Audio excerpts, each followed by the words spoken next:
दोस्तों, अमेरिका की आंखों में भारत ने दिन दहाड़े धूल झोंक दिया है। जी हां, यह बात अमेरिका अब खुद कहता फिर रहा है कि भारत ने अमेरिका की आंखों में धूल झोंक दिया है।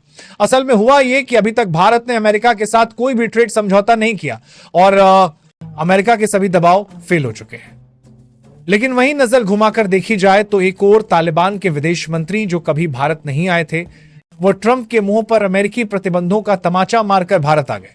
तो वहीं दूसरी ओर ब्रिटेन ने अमेरिका को पीछे छोड़कर भारत के साथ एफटीए यानी कि फ्री ट्रेड एग्रीमेंट कर लिया और अपने देश का पूरा मार्केट भारतीय सामानों के लिए खुला छोड़ दिया। और जब हाल ही में पिछले दिनों यूके के पीएम भारत आए तो इसे देखकर पूरा अमेरिकी प्रशासन तंग रह गया, क्योंकि उसके बाद ऐसी डेवलपमेंट सामने आई जिसने सभी पश्चिमी देशों को इस बात का आईना दिखाया कि भारत ग्लोबल मार्केट को लेकर अपने में कितनी ताकत रखता है।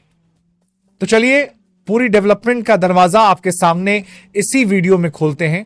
लेकिन उससे पहले अगर आप चाहते हैं कि भारत की आवाज पूरी दुनिया तक पहुंचे और हमारा देश हर क्षेत्र में आत्मनिर्भर बने, तो इस वीडियो को लाइक करें और सब्सक्राइब बटन दबाकर इस चैनल को सब्सक्राइब करें। दोस्तों, ये वो पल है जब हमें अपने देश पर गर्व महसूस होना चाहिए। दरअसल मुंबई की एक सुबह अचानक अंतर्राष्ट्रीय सुर्खियों में तब बदल गई जब ब्रिटेन के प्रधानमंत्री केयर स्टारमर का जहाज हमारे एयरपोर्ट पर उतरा।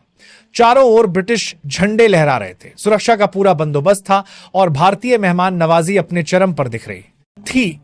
ऐसा लग रहा था मानो इतिहास के पन्ने पलट रहे हो, मानो समय का पहिया घूम गया हो। लेकिन दोस्तों, यह सिर्फ एक औपचारिक या रस्म अदायगी का दौरा नहीं था।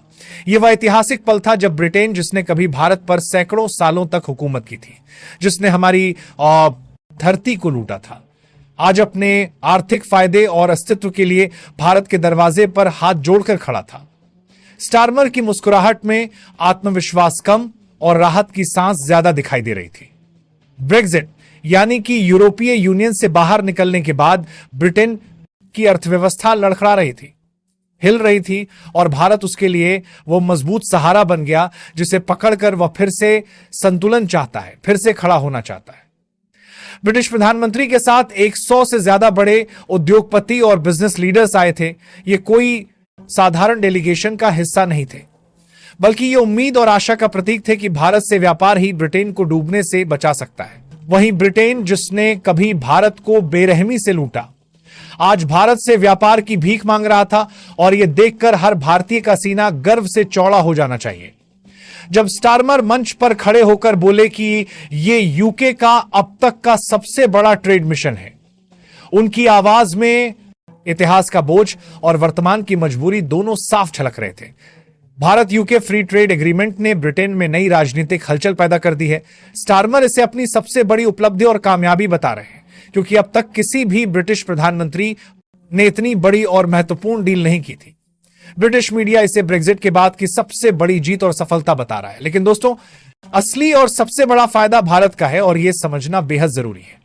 भारत का 99% सामान अब ब्रिटेन को बिना किसी टैरिफ के, बिना किसी टैक्स के भेजा जाएगा और यह भारत के लिए एक बहुत बड़ा आर्थिक बूस्टर, एक बहुत बड़ा झटका है। हालांकि ब्रिटेन को अपने बाजार खोलने की भारी कीमत चुकानी पड़ेगी और उन्हें यह पता है ब्रिटिश कंपनियां अब भारत में नए अवसर, नए मौके तलाशेंगी। लेकिन इस बार खेल के सारे नियम भारत तय करेगा, हम तय करेंगे और यही सबसे बड़ी बात है। अब अगर अमेरिका की तरफ नजर डालें तो वहां बेचैनी और घबराहट साफ दिख रही है। अमेरिका के थिंक टैंक्स और विशेषज्ञों में गहन चर्चा चल रही है कि भारत ने इंडिया कार्ड बड़ी चतुराई से खेलकर अमेरिका को चौंका दिया और मात दे दी। जो भारत पहले अमेरिकी उद्योग का एक बड़ा और भरोसेमंद बाजार था, अब वही भारत ब्रिटेन के साथ 0% टैरिफ की शानदार डील कर रहा है। अमेरिका के बिजनेस लीडर्स और उद्योगपति परेशान होकर कह रहे हैं कि यूके ने हमें पछाड़ दिया, हमें पीछे छोड़ दिया। वॉशिंगटन में खबरें और चर्चाएं हैं कि अमेरिका को गहरा डर सता रहा है कि भारत की नई साझेदारियों से उसकी पकड़ धीरे धीरे ढीली पड़ रही है और उसका प्रभुत्व कम हो रहा है। अमेरिका अपनी आंखों के सामने देख रहा है कि भारत ग्लोबल ट्रेड का नया केंद्र, नया हब बन रहा है और यह बात उसकी आर्थिक ईगो और अहंकार को बुरी तरह झकझोर रही है। और आप अच्छे से जानते हैं कि कोई भी सुपर पावर, कोई भी महाशक्ति यह नहीं सह सकती कि दुनिया का सबसे बड़ा कंज्यूमर मार्केट, सबसे बड़ा उपभोक्ता बाजार अब उसके इशारों पर ना चले, उसकी मर्जी से ना चले। भारत की बढ़ती हुई ताकत का सटीक अंदाजा इस बात से लगाया जा सकता है कि ब्रिटेन का प्रधानमंत्री भारत से डील साइन करके अपने देश में हीरो बनना चाहता है, अपनी छवि सुधारना चाहता है। लेकिन असली हीरो, असली विजेता तो भारत है। अगर भारत ने यहां नहीं कहा होता, अगर भारत ने अपनी सहमति नहीं दी होती, तो ये पूरा दौरा, ये पूरा कार्यक्रम सिर्फ दिखावा बनकर रह जाता, एक खोखला शो बनकर रह जाता। ये यात्रा इसलिए ऐतिहासिक और महत्वपूर्ण है क्योंकि सत्ता के समीकरण पूरी तरह बदल चुके हैं, समय बदल चुका है। कभी भारत ब्रिटेन से अनुमति मांगता था, गुजारिश करता था। आज ब्रिटेन भारत से मौका मांग रहा है, भारत से अवसर मांग रहा है। मुंबई में उतरते ही केयर स्टारमर को गहरा एहसास हुआ कि ये वही पवित्र भूमि है जहां से ईस्ट इंडिया कंपनी ने अपनी शुरुआत की थी, जहां से उन्होंने भारत को लूटना शुरू हुई और भारत के साथ किया था। लेकिन आज स्थिति पूरी तरह उलट गई है। आज नियम भारत के हैं, खेल भारत का है, मैदान भारत का है और फैसले भी भारत के हैं। ब्रिटिश प्रधानमंत्री के साथ British Airways, London stock exchange, British telecom और अन्य दर्जनों बड़ी कंपनियों के सीईओ और टॉप लीडर्स आए हैं। उनकी पूरी नजर, उनकी पूरी फोकस भारत के तेजी से बढ़ते हुए मिडिल क्लास पर है। 140 करोड़ से ज्यादा उपभोक्ताओं वाला यह देश अब सिर्फ एक साधारण बाजार नहीं रह गया, बल्कि वैश्विक निवेश की राजधानी, ग्लोबल इन्वेस्टमेंट का केंद्र बनता जा रहा है। अमेरिका की बड़ी बड़ी कंपनियां भी ये सब बहुत गौर से देख रही हैं और घबरा रही हैं।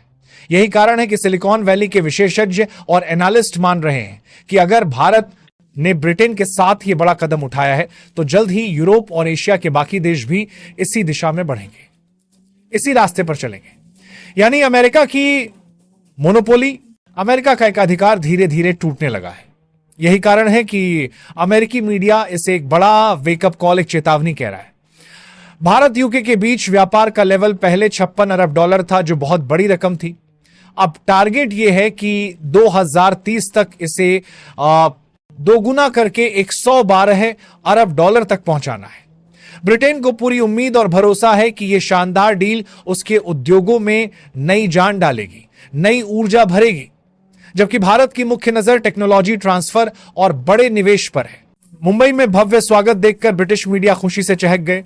सड़कों पर रंगीन पोस्टर्स, झंडों की लंबी कतारें और पारंपरिक भारतीय स्वागत देखकर वहां के रिपोर्टर्स कह रहे हैं, India is treating Starmer like a global leader.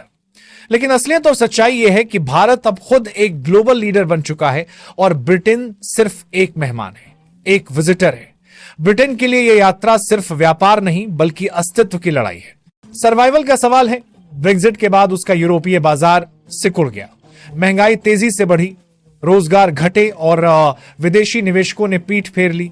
ऐसे में भारत ही वह देश है जिसके साथ साझेदारी ब्रिटेन को आर्थिक ऑक्सीजन दे सकती है, उसे बचा सकती है। और अगर आपको यकीन ना हो तो खुद ब्रिटेन की सरकार द्वारा छापी गई इस आधिकारिक रिपोर्ट को देखिए, जिसमें यूके की गवर्नमेंट खुद दावा कर रही है कि कोई थोड़ी बहुत नहीं, बल्कि लगभग 7,000 नई जॉब्स ब्रिटेन में सिर्फ इसलिए क्रिएट होंगी क्योंकि भारतीय कंपनियों के प्रतिनिधि ब्रिटेन का दौरा कर चुके हैं।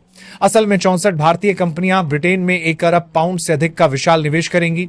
और हां दोस्तों, हमें भी घबराने या चिंता करने की जरूरत नहीं है, क्योंकि कहीं ना कहीं भारत का एक्सपोर्ट और भारतीय कंपनियों की मौजूदगी यूके में तेजी से बढ़ने वाली है। तो भारतीय युवाओं और प्रोफेशनल्स के लिए भी बड़े पैमाने पर जॉब्स के नए अवसर खुलने जा रहे हैं। वैसे देखा जाए तो भारत ने इस महत्वपूर्ण डील में कोई जल्दबाजी नहीं दिखाई, कोई हड़बड़ी नहीं की। पूरे 4 साल और 14 राउंड की कठिन बातचीत में हर एक प्रावधान, हर एक क्लॉजेस की बहुत बारीकी से जांच हुई, परख हुई। यह साफ दिखाता है कि भारत अब किसी भी अंतर्राष्ट्रीय समझौते में भावनाओं से नहीं, बल्कि ठंडे दिमाग और मजबूत रणनीति से काम करता है। भारत अच्छी तरह जानता है कि हमारे बाजार की ताकत इतनी विशाल है, इतनी मजबूत है कि हर देश को आखिर में झुकना ही पड़ेगा, हमारी शर्तें माननी ही पड़ेंगी। ब्रिटेन के लिए भारत अब सिर्फ एक देश नहीं, बल्कि लाभ का बंदरगाह है, मुनाफे का केंद्र है। टाटा, इन्फोसिस, रिलायंस और विप्रो जैसी भारतीय विशालकाय कंपनियां पहले ही ब्रिटेन में अरबों डॉलर का निवेश कर चुकी हैं। अब बारी ब्रिटिश कंपनियों की है कि वे भारत में अपनी जगह बनाएं, अपना स्थान बनाएं। खेल अब पूरी तरह उल्टा हो गया है। वीजा और एंट्री की शर्तें अब भारत तय करेगा। टेक्नोलॉजी, डिफेंस, एजुकेशन और हेल्थ केयर सेक्टर में साझेदारी से अमेरिका की पकड़ धीरे धीरे कमजोर हो रही है। ब्रिटेन भारत को सिर्फ एक बाजार के तौर पर नहीं देख रहा, बल्कि तकनीकी नवाचार, डिजिटल प्लेटफॉर्म और स्टार्टअप इकोसिस्टम का मुख्य साथी, मुख्य पार्टनर मान रहा है। ब्रिटिश कंपनियां भारतीय स्टार्टअप्स में बड़े पैमाने पर निवेश करने के लिए बेताब और तैयार है। बुनियादी ढांचा, स्मार्ट सिटी, इलेक्ट्रिक वाहन और रिन्यूएबल एनर्जी सेक्टर में लंबी अवधि के निवेश से भारत में रोजगार और आर्थिक विकास दोनों तेजी से बढ़ेंगे। भारत अब अपने निर्णयों में पूरी तरह स्वतंत्र है और किसी अमेरिकी दबाव या धमकी पर नहीं चलता। यह डील ब्रिटेन को यूरोप और एशिया में अपना प्रभाव बढ़ाने के साथ साथ अमेरिका और चीन के बीच संतुलन बनाने में भी मदद करेगी। डिजिटल पेमेंट, क्लाउड कंप्यूटिंग और आर्टिफिशियल इंटेलिजेंस तकनीक में साझेदारी से नई नौकरियां पैदा होंगी और वैश्विक निवेश तेजी से बढ़ सकता है। सुरक्षा और डिफेंस में ब्रिटेन भारत को आधुनिक तकनीक, समुद्री सुरक्षा और एयरोस्पेस सिस्टम्स में गहन सहयोग दे रहा है। यह भारत के लिए सामरिक मजबूती और अंतर्राष्ट्रीय मंच पर रणनीतिक ताकत बढ़ाने में बहुत मदद करेगा। भारतीय सामान 0% टैरिफ पर ब्रिटेन जाएगा और ब्रिटिश यूनिवर्सिटीज भारतीय सामान्य 0% टैरिफ पर छात्रों और रिसर्च प्रोजेक्ट्स में निवेश करेगी। यह नई पीढ़ी को वैश्विक स्तर पर प्रतिस्पर्धा के लिए तैयार करेगी। तो दोस्तों, ये थी आज की पूरी अपडेट जो काफी रिसर्च और मेहनत के बाद आपके सामने रखा गया है। बाकी आप लोग इस पूरे मुद्दे पर क्या सोचते हैं, कमेंट में जरूर बताइएगा। और दोस्तों, जाते जाते एक छोटी सी हेल्प कर दीजिए, इस वीडियो को एक लाइक करके अपने दोस्तों तक शेयर करके हमारी मेहनत को सपोर्ट कर दीजिए।